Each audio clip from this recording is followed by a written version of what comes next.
But when you talk about how he's able to take control over a game and dominate a game, it's not just him on the offensive side, it's him defensively. It's a reason I nicknamed him Kawhi Leonard Jordan, because he defends at a high level. And when you look at Darius Garland, he's finally finding his niche in his offense, right? Being that point guard, you could tell he has that confidence. You know what would up us when it comes to the Warriors having a good percent higher than 15 would be the minutes restriction, because it's not just Steph, right? Didn't you say it's also Porzingis and Horford? So when you're in a postseason and you are limited amongst your star veterans, it makes it really difficult. Yeah, it's probably about 20 minutes for Horford. Okay. You know, like Porzingis, you know, he could maybe go 28-ish, but he's been in and out of the lineup. And so those types of minutes restrictions are all going to kind of come into focus. And if the Warriors aren't going to live up to the 15% chance perk that you give them tonight, then there's going to be some tough questions that are going to be asked. There's going to be a long summer where they're going to have to review a lot of things. It's going to start to come into focus tonight.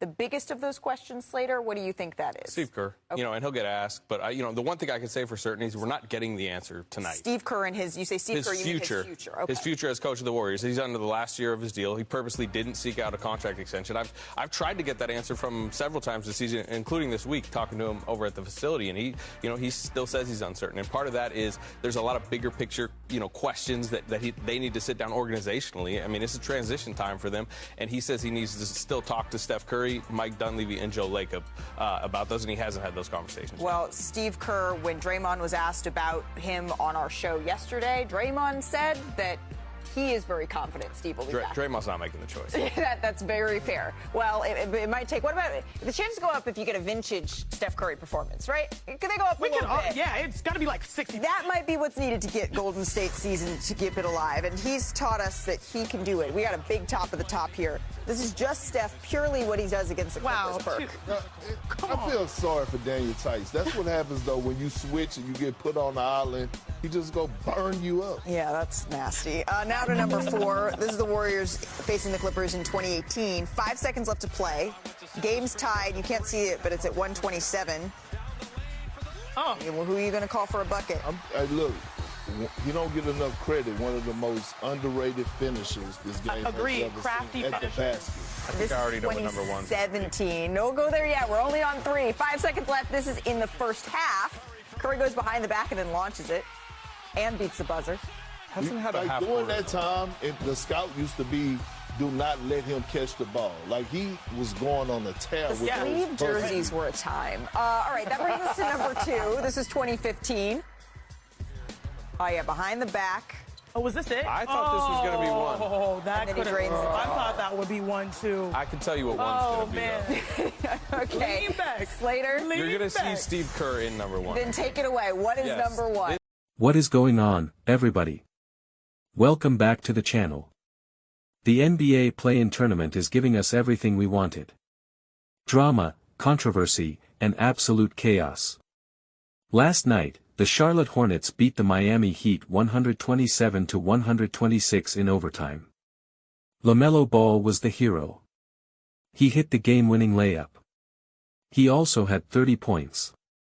He also made a play that has the entire league talking for the wrong reasons. Because in the second quarter, LaMelo grabbed Bam Adebayo's foot. Bam went down hard. He did not return. Eric Spoelstra was furious. He said LaMelo should have been thrown out of the game. The NBA is now investigating. But here is the thing. Everybody is so focused on the dirty play that they are missing the bigger story. The Charlotte Hornets are legit.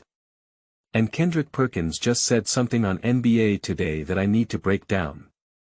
Roll the clip. Did you catch that? Let me break this down because Perk just gave one of the best takes of the entire season. He said, if the Celtics and the Pacers had a baby, you get the Charlotte Hornets. And then he explained exactly why. Charles Lee, the Hornets head coach, won a championship with Joe Mazzulla in Boston.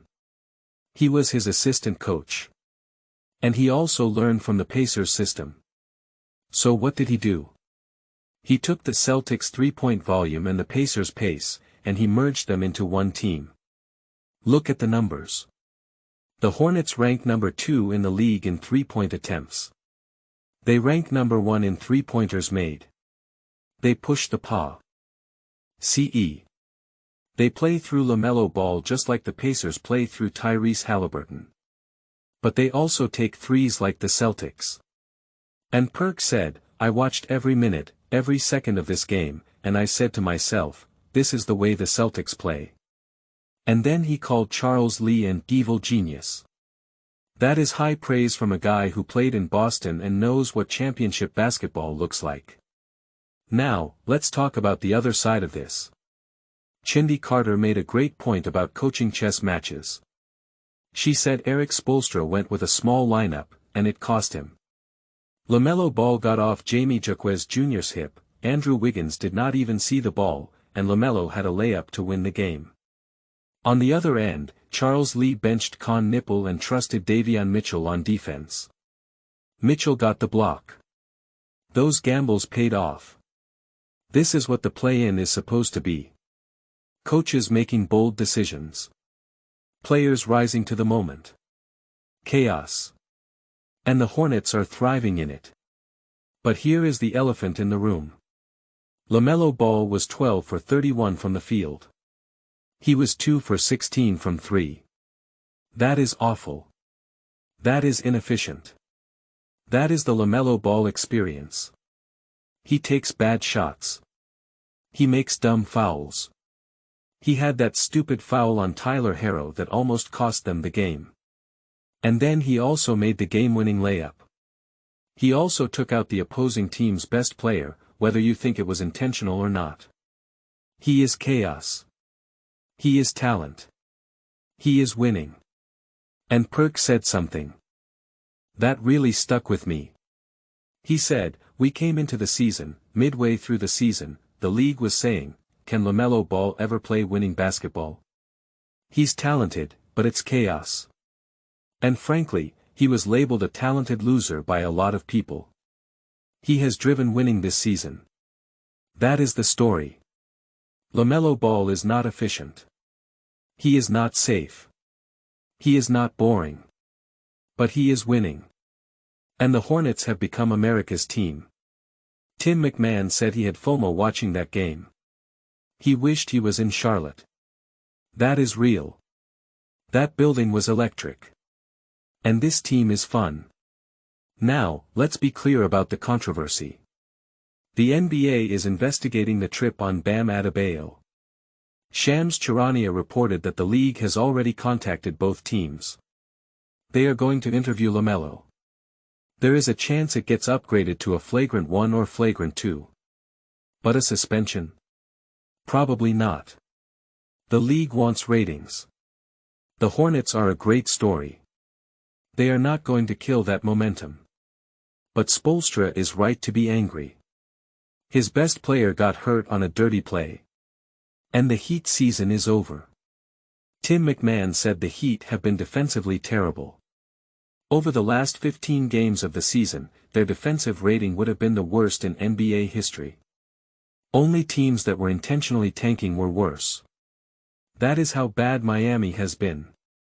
So, Pat Riley is going to go big fish hunting again. But as the crew joked, he keeps catching sea bass. The Heat are stuck in the middle. They are not B. Add enough to get a top pick. They are not good enough to make a run. That is the worst place to be in the NBA. But the Hornets? They are dancing. They are moving on. And they are going to face either the Philadelphia 76ers or the Orlando Magic for the final playoff spot. And if they win that game, they get the Detroit Pistons in the first round. That is a winnable series. I want to know what you think. Is Perk right?